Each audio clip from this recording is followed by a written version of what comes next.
بسم الله الرحمن الرحيم. وهكر مسابقة.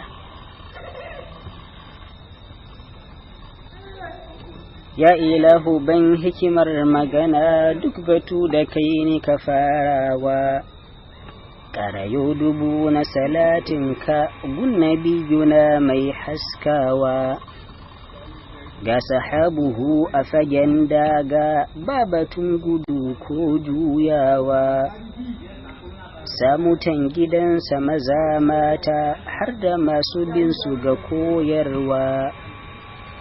Yau farin cikin ahlul Qur'an kafatan gaba ɗaya na kewa, ‘yan jigawa baki yau buɗe, ga buyufu an daɗa tarawa, ‘yan musabakar mu nake ta yaba, gafari suna daɗa shanyewa, sun fito cikin Emirates ɗinmu, ga ƙira'a sun iya rerawa, ga gumel da ringim ga dutse, ‘yan ka zaura har da haɗe jawa.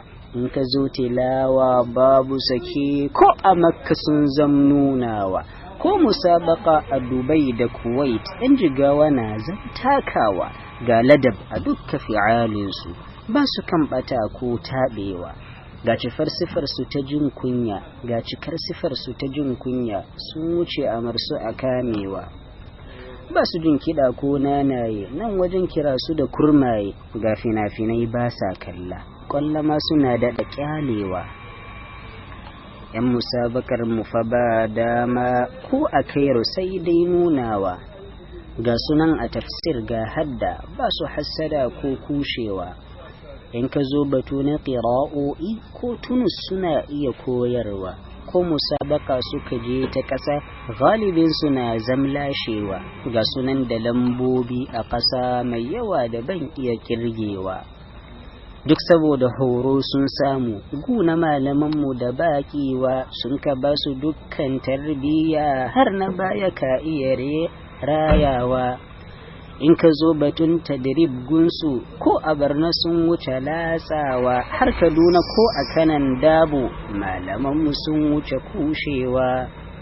Rabbana jikan alƙalanmu tun gaban a kai su ga kwantawa, Zuljalali kyauta ta ƙarshen su zurriyar su kai su ga rayawa, su yi gamon katar da dukan khairi laifukan su kai yo shafewa. Wahidun tsare alarammomi, wahidun tsare alarammomi, tun na yanzu har da na farawa, ai ina nufin alƙalanmu tun na da yanzu da masu zuwa, kara ba su himmar adalci gaskiyarsu ai ta ga dubawa.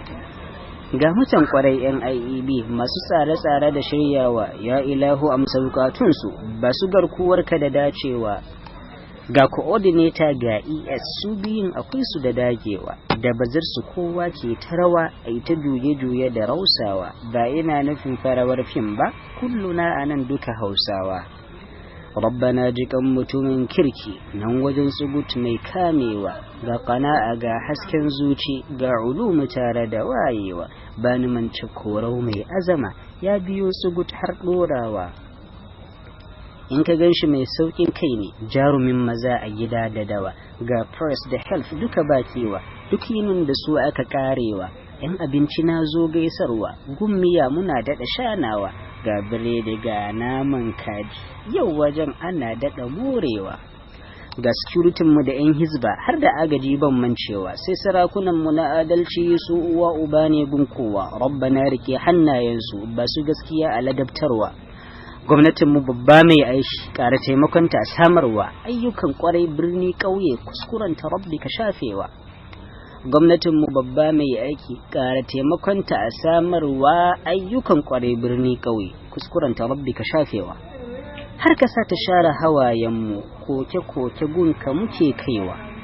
Rabbana ka jawo aka farta gunda baibayinmu ga harɗewa, kan fitar karatu ne a waje shekaru 3 ba rayawa. Rabbana ka sa kokenmu ya je gun ubanmu gwamna na Jigawa, har ka sa ya dubi dukan lamarin ya na'am da shi ba kyalewa. Wagga magiya cikin ladabi ta faranta rayi na arewa, karna dai cika ku da surutu zan tsaya a nan ga tsahirtawa. ya ghafuru ya fadukan laifi rayuwar mu zamto gyarawa qala sallama da salatinka gun habibuna mai shiryarwa tammat alhamdulillah Zaria Nigeria 22 ga watan 1441 ta hijira sai 23 ga watan 10 2019 Kristimera